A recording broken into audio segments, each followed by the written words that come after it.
Welcome back to the Chamber Matters. Driving through Dufferin County, you probably come across some local fruit stands or vegetable stands, or maybe you visit one of the local farmers markets here in Dufferin County. Our next guest is no stranger to farming here in Dufferin County. He has deep roots dating back to his farm from 1841. And he is also the owner of Wayne Speers, Speers Farm in Amaranth. And his slogan is, "Our beef is smokin'." And I think that is a great slogan. Do you want to talk a little bit about that slogan? Where did you get it from? Well, we smoke all our beef. We have smoked beef sandwiches. We do all the smoking of that. We have a certified kitchen at the farm.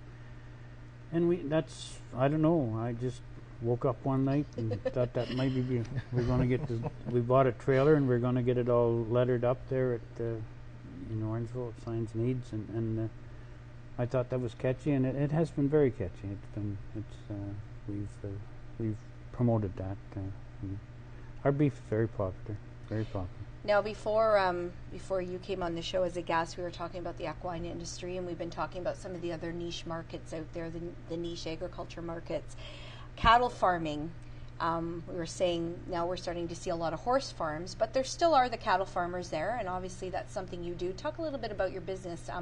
Your house is from 1841, so I can only assume that farming is in your blood and has been there for many, many years. So tell me a little bit about it. Yeah, we actually come over to Caledon to what they call Spearsville, which is Horseshoe Hill Road and Beech Grove in 1841. And I moved up to Amaranth in 2002, November.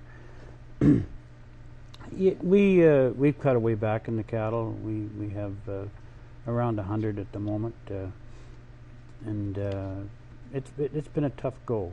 It was going pretty good until 2003 when Mad Cow came in, and that devastated the industry. It took a lot of smaller producers out, and then we've had money change. The dollar was $1.60 to all of a sudden now we're at par.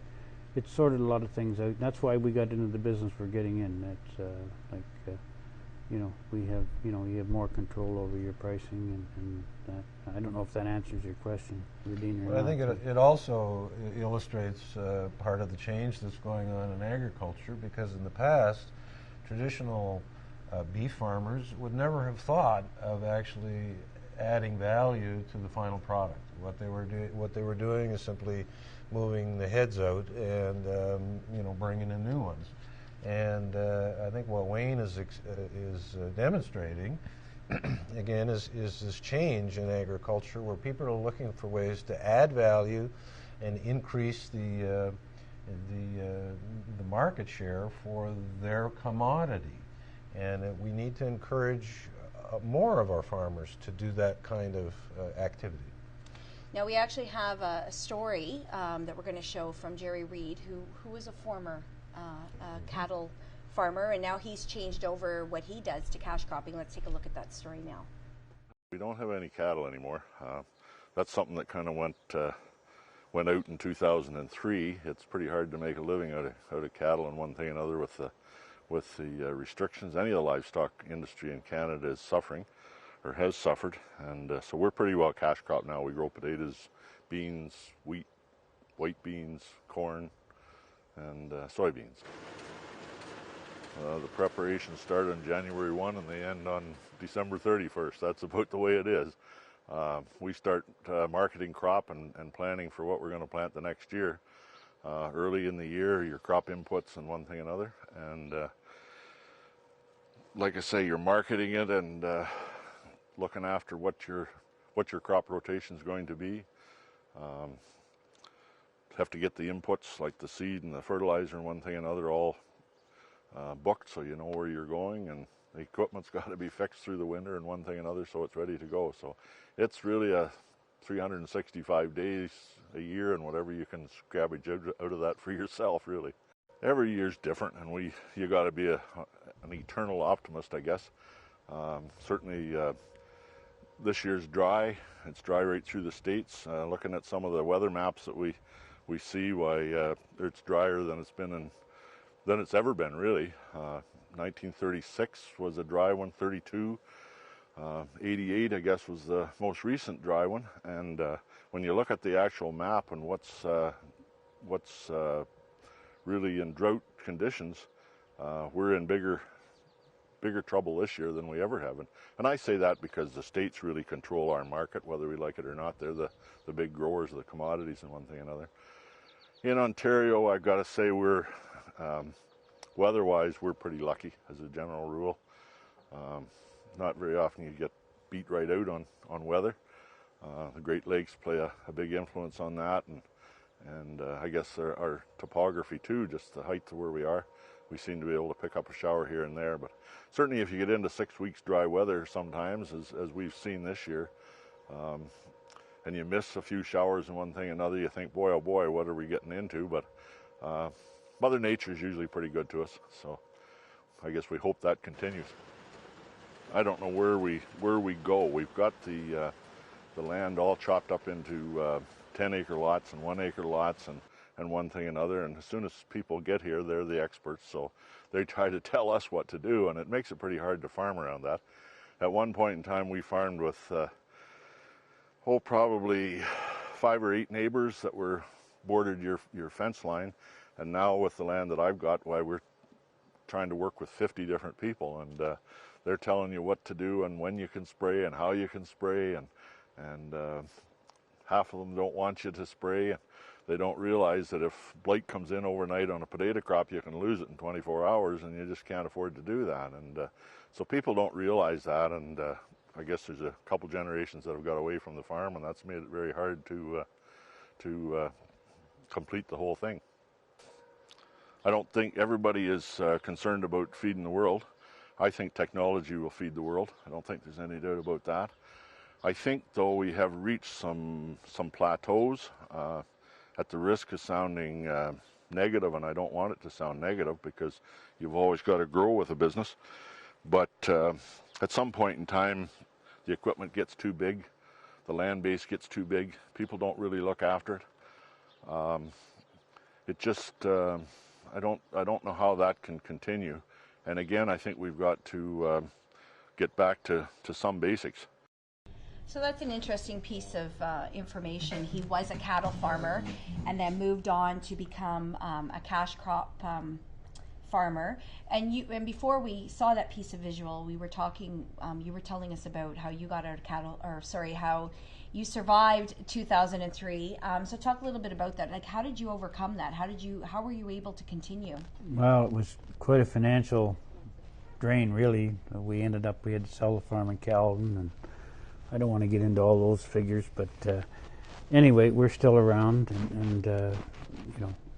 but we have changed. It was actually my banker that suggested maybe she always bought meat off us. She said, you should be selling meat at the farmer's market in Orangeville here. So next week we were there. So anyway, and it just went on from there. We've added a lot more products. We have our own no nitrate sausages made up, and all beef franks and pepperettes, and all kinds of beef products. We of course have our smoked beef in the bun, and in Orangeville the most popular thing really is the pea meal with egg and cheese if they want it. And you got to be versatile to move on. Unfortunately, I wish I was 30 years younger, but I can't change that. Don't we all? Yeah. So, yeah. Mm-hmm. So, and I was going to talk about that too. The farmers markets, they're becoming very popular again. And you were talking about Orangeville. I know you do other farmers markets in the area as well. And do you not do some catering and stuff for some of the businesses? Oh yeah, we do. We'll go into a business, and if they want to treat their employees or customers or whatever, we'll come in with the trailer, and we have a generator. We can set it up anywhere. And we do the fair, Orangeville Fair and Brampton Fair. That's the only 2 fairs we're doing now. We've cut down on the farmers markets. We just do Orangeville and one locally here, and we do one in Toronto too. But they're a lot of work. They're a lot of work. Early mornings as well too. Well, I guess you're a farmer, used to that, right? Well, I'm not. That's the only morning of the week I get up at 4:30. Don't kid yourself.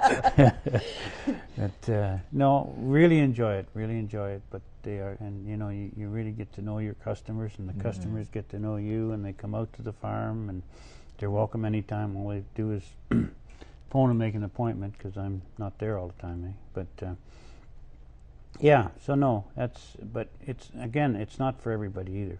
And but that is drawing in, as Mark said too, that we're getting a lot of smaller, like basically in the vegetable end of things,